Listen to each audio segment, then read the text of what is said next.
Guys आज की इस क्लास में हम लोग कवर करने वाले हैं कुछ इंपॉर्टेंट प्रपोजिशन। मैंने एक लाइव क्लास ली थी जिसमें मैंने आपसे कहा था कि मैं आपको सारे प्रपोजिशन कंप्लीट करवाऊंगी, लेकिन टाइम की कमी की वजह से हम लोग कंप्लीट नहीं कर पाए थे। तो आज की इस क्लास में हम लोग कुछ इंपॉर्टेंट प्रपोजिशंस तो देखेंगे ही साथ कुछ ऐसी प्रपोजिशन देखेंगे जो कि बहुत ज्यादा कंफ्यूज्ड कर देती है, जैसे बिसाइड्स, एक्सेप्ट, अपार्ट फ्रॉम, तीनों का मीनिंग एक ही होता है। इसके अलावा ड्यूरिंग और हम वाइल की बात करें दोनों के मीनिंग सेम होते हैं, अंडर, बीनीथ दोनों के मीनिंग सेम होते हैं। तो ये सारे प्रपोजिशन में क्या अंतर होता है, इनको कब यूज करना है, जैसे डिस्पाइट आप देखेंगे, इन स्पाइट ऑफ देखेंगे। तो ये सारी प्रपोजिशन बहुत ज्यादा यूज में आती है, प्लस इनमें बहुत ज्यादा हमें कंफ्यूजन रहता है। तो सब कुछ आज के इस वीडियो के बाद में क्लियर हो जाएगा। आप बस वीडियो के एंड तक बने रहिएगा और मेरे साथ साथ आपको प्रैक्टिस करते चलना है। तो चलिए इस वीडियो शुरू करते हैं, लेट्स बिगिन। अब देखिए, हम अगर हमारी सबसे पहली प्रपोजिशन की बात करें तो यहाँ पर दिया हुआ है अगेंस्ट।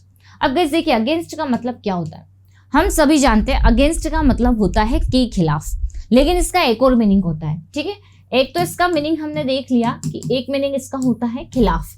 जैसे अगर मुझे बोलना हो तुम्हारे खिलाफ तो मैं बोलूंगी अगेंस्ट यू, मेरे खिलाफ अगेंस्ट मी, तुम्हारी फैमिली के खिलाफ अगेंस्ट योर फैमिली।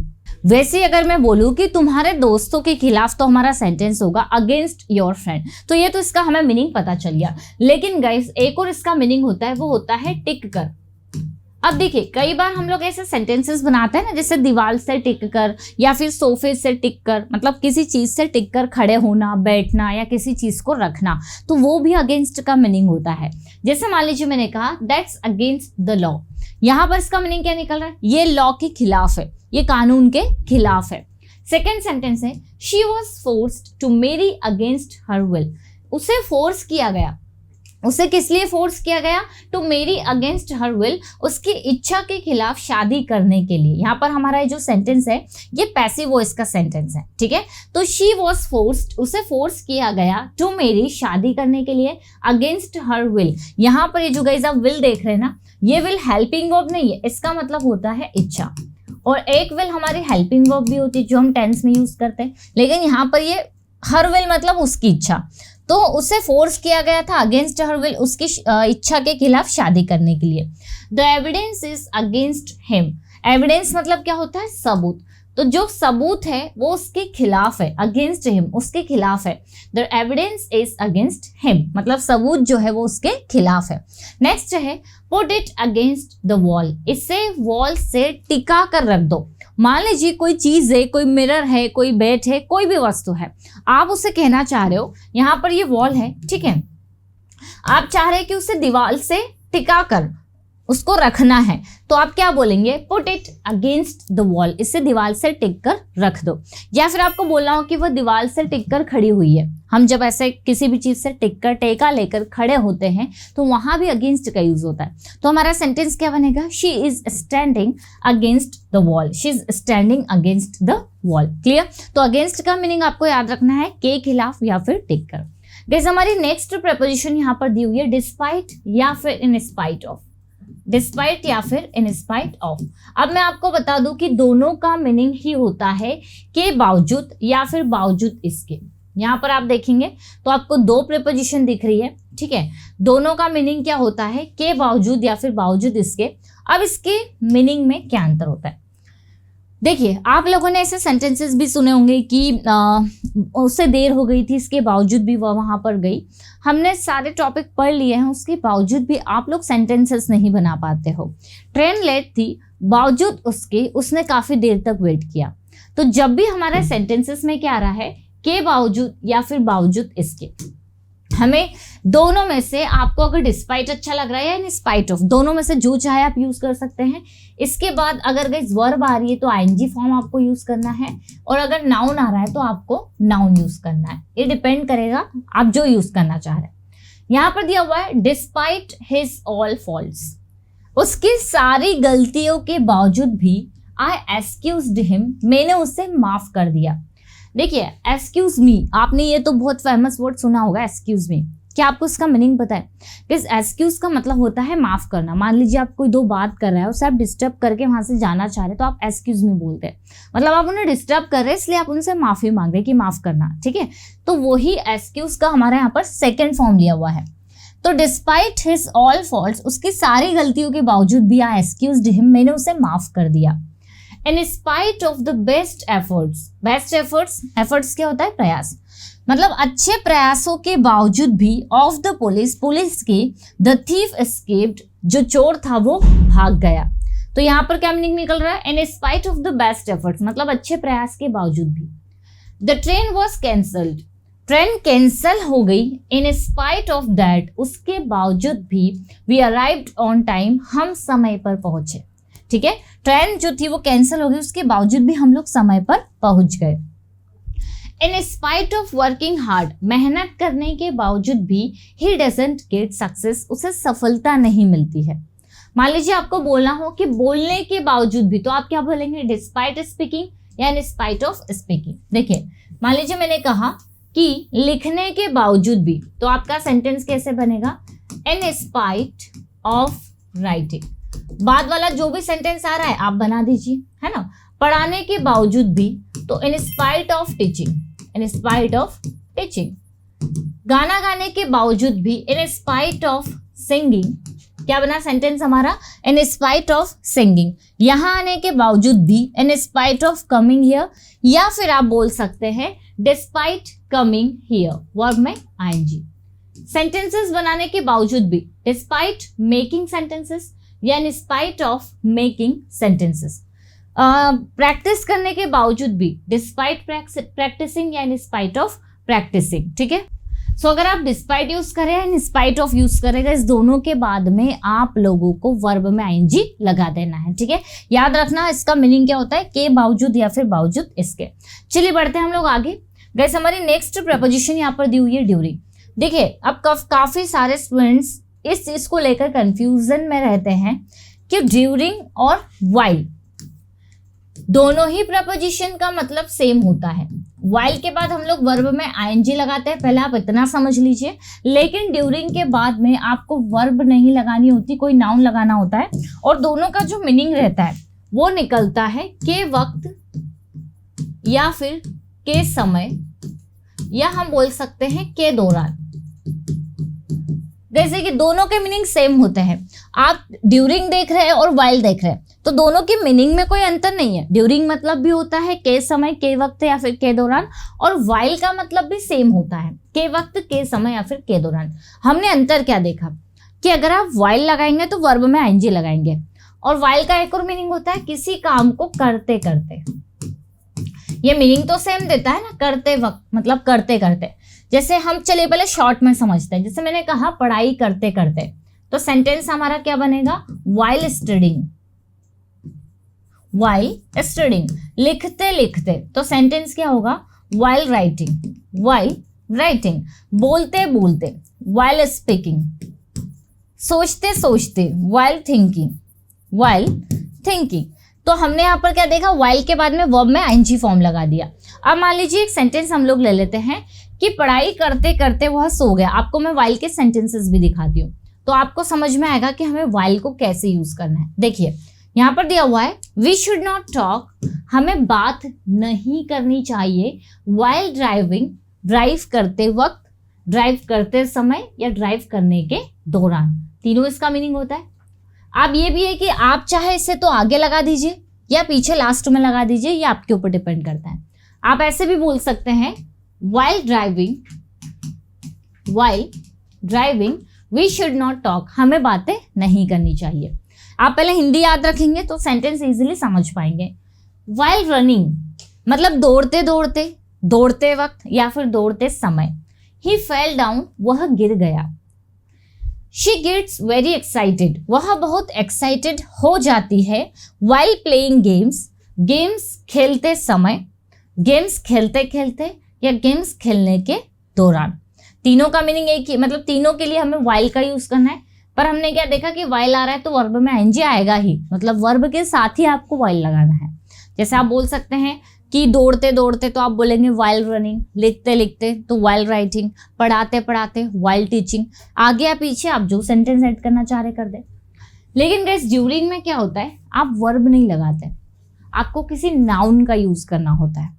इसका मतलब भी सेम निकलता है, के वक्त, के समय, के दौरान। मान लीजिए आप बोल रहे हैं छुट्टियों के वक्त या फिर आप बोल रहे हैं फेस्टिवल के समय, ठीक है। ये देखिए ड्यूरिंग द समर मतलब समर के समय, ड्यूरिंग द ट्रिप ट्रिप के दौरान, ड्यूरिंग द इंटरव्यू मतलब इंटरव्यू के समय, ड्यूरिंग फेस्टिवल्स फेस्टिवल्स के समय। तो आपने क्या देखा कि ड्यूरिंग के बाद जो आ रहा है वो वर्ब नहीं है, नाउन है। दोनों की मीनिंग सेम है। अब पूरे सेंटेंस में हम लोग देखते हैं कैसे इसका मीनिंग निकल रहा है। शी स्विम्स एवरी डे, वह हर दिन तैरती है, ड्यूरिंग द समर समर के वक्त, समर के दौरान। He got along well during the trip. अब गाइस देखिए गेट अलोंग का मतलब क्या होता है, अच्छे से रहना, मिलजुल कर रहना। तो वह ट्रिप के दौरान, ट्रिप के समय वह बहुत अच्छे से रहा। ड्यूरिंग द इंटरव्यू इंटरव्यू के समय they asked about my previous jobs, उन्होंने मेरी प्रीवियस जॉब्स के बारे में पूछा। कब पूछा? ड्यूरिंग द इंटरव्यू मतलब इंटरव्यू के समय, इंटरव्यू के वक्त, इंटरव्यू के दौरान।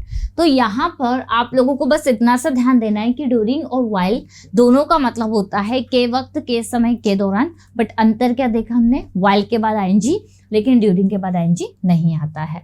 चलिए आगे बढ़ते गए। नेक्स्ट हमारी प्रपोजिशन यहाँ पर दी हुई है अंडर। देखिए अब मैं आपको बता दूं, जब भी के नीचे वाला सेंस है, जब भी आपके सेंटेंसेस में आ रहा है के नीचे, आप वहां पर अंडर लगा देते हैं। लेकिन साथ ही साथ हम लोग बीनीथ को भी देख लेते हैं। बीनीथ का मतलब भी सेम होता है के नीचे। लेकिन देखिए दोनों में डिफरेंस क्या होता है, जब कोई एक चीज किसी दूसरी चीज के नीचे है, ठीक है, दोनों में फिजिकल कांटेक्ट है, दोनों एक दूसरे से मिली हुई है, तो हम वहां पर बीनीथ का यूज करेंगे। लेकिन अंडर का यूज करते हैं जब कोई एक चीज किसी दूसरी चीज के नीचे तो है लेकिन दोनों में दूरी है। दूरी नहीं है तो बीनीथ, और अंडर का जब दोनों में दूरी है। ठीक है, चलिए देखते हैं। The cat is under the table, मतलब जो केट है वो कहाँ है, टेबल के नीचे, अंडर द टेबल, टेबल के नीचे। तो यहाँ पर दोनों में क्या है, दूरी है। मेरी was standing under a tree, मेरी कहाँ खड़ी हुई थी, पेड़ के नीचे, अंडर अ ट्री, है ना। हिज शूज वर अंडर हिज बेड, उसके जो जूते हैं वो कहाँ थे, बेड के नीचे।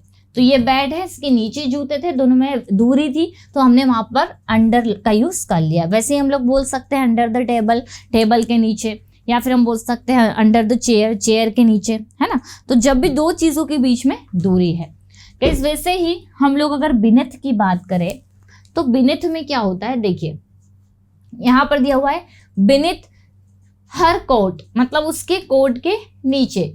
शी वोर अ स्वेटर, उसने स्वेटर पहना, बीनीथ हर कोट, उसकी कोट के नीचे। आई केप्ट माई मोबाइल, मैंने अपना मोबाइल रखा बीनीथ पिलो, तकिए के नीचे। तो तकिए के नीचे मोबाइल रखा, यहाँ पर दोनों में क्या है, फिजिकल कांटेक्ट है, दोनों एक दूसरे के नीचे है, तो हमने यहाँ पर बीनीथ का यूज किया। वैसे ही हम लोग बोल सकते हैं बीनीथ लैपटॉप या फिर बीनीथ चेयर, है ना। अगर चेयर से सट कर कोई चीज है तो वहां पर बीनीथ का यूज हो जाएगा। तो ये दोनों भी आपको ध्यान रखना है कि बीनीथ और अंडर दोनों ही सेम सिचुएशन में यूज होते हैं। सो गाइस अब हमारी लास्ट बची हुई है यहाँ पर बिसाइड्स। देखिए अब मैं आपको यहाँ पर 3 प्रपोजिशन बता रही हूँ। एक तो है बिसाइड्स, दूसरा है एक्सेप्ट, और थर्ड है अपार्ट फ्रॉम।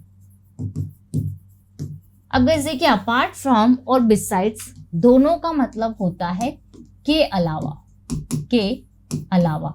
ये शो करेगा प्लस को, और एक्सेप्ट का मतलब भी होता है के अलावा,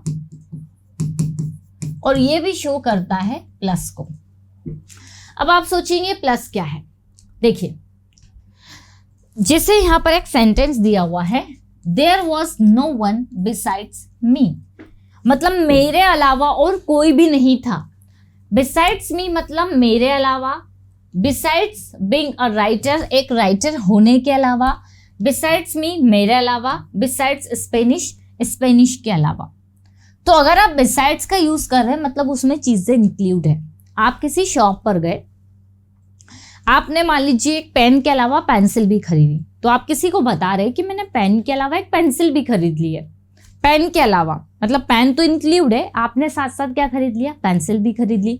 तो आप क्या बोलेंगे, I bought a pen besides pencil, I bought a pen besides pencil. यहां पर इसके मीनिंग को समझते हैं। There was no one besides me, मेरे अलावा कोई नहीं था, मतलब मैं थी वहां पर। बिसाइड्स बीइंग अ राइटर, एक राइटर होने के अलावा, रीना इज अ पेंटर, वो एक पेंटर भी है, मतलब वो एक राइटर तो है ही, उसी के अलावा साथ में वो एक पेंटर भी है।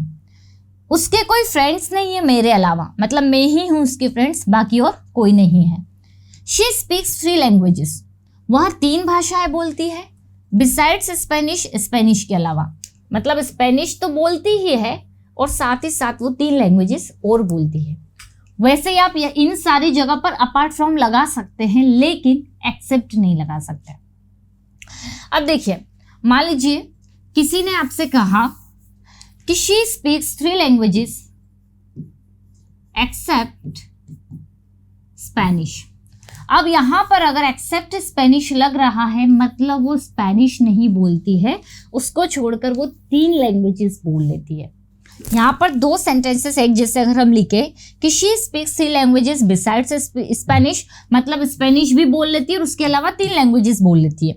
लेकिन अगर हमने लिखा she speaks 3 languages except Spanish, मतलब यहाँ पर एक्सेप्ट आ गया, ये माइनस को शो कर रहा है, स्पेनिश नहीं बोलती वो, उसके अलावा बाकी 3 लैंग्वेजेस बोल लेती है। अगर मैं लिखूँ एक्सेप्ट मी, मतलब मैं नहीं थी, ठीक है। She has many friends except me, मतलब उसकी मैं फ्रेंड नहीं हूँ, बाकी उसके बहुत सारे दोस्त हैं। या मैं बोल सकती हूँ I bought a pencil except pen, pen को छोड़कर, पेन नहीं खरीदा मैंने, एक्सेप्ट पेन, पेन इंक्लूड नहीं है, एक्सक्लूड है। तो I bought a pen except pencil, pen को छोड़ दिया मैंने और मैंने पेंसिल खरीदी, ठीक है। एक्सेप्ट राम, राम को छोड़कर, जैसे मैंने कहा everyone is going except Ram. यहां पर हम लोग एक सेंटेंस लिख लेते हैं। सेंटेंस है, देखिए ध्यान से देखिएगा, आपको आराम से समझ में आ जाएगा। एवरीवन इज गोइंग, मतलब हर कोई जा रहा है, एक्सेप्ट राम। एक्सेप्ट राम आ गया, मतलब इसमें राम नहीं जा रहा है। सेकेंड सेंटेंस हमारा दिया हुआ है, एवरीवन इज गोइंग, हर कोई जा रहा है, बिसाइड्स राम, मतलब इसमें राम जा रहा है, इसमें राम नहीं जा रहा है। ये एक्सेप्ट का मीनिंग होता है। क्लियर? सो याद रखना गाइस, बिसाइड्स और एक्सेप्ट दोनों का मतलब होता है सेम, के अलावा या फिर को छोड़कर, लेकिन एक्सेप्ट इंक्लूड नहीं करता है और बिसाइड्स इंक्लूड करता है। सो आई होप गाइस ये सारी बेसिक्स और इम्पॉर्टेंट प्रपोजिशन आपको समझ में आई होगी, अच्छी लगी होगी। आप इनको प्रैक्टिस करिए, सेंटेंसेस बनाइए। अगर वीडियो थोड़ा सा भी अच्छा लगा है तो लाइक ज़रूर कर दीजिएगा। एक और चीज़, पेड कोर्स अगर आपको चाहिए तो एप्लीकेशन है हमारी पर्सोना इंग्लिश, उसको डाउनलोड करिए। वहाँ पर काफ़ी सारे कोर्स आपको दिखेंगे। मेरा एक कोर्स चल रहा है 70 डेज स्पेशल कोर्स, आप उस कोर्स को बाय कर सकते हैं, जहाँ पर आपकी बेसिक टू एडवांस काफ़ी अच्छी प्रैक्टिस होने वाली है। चलिए गाइस, मिलते हैं हम लोग अपने नेक्स्ट वीडियो में। Till then, bye bye, take care.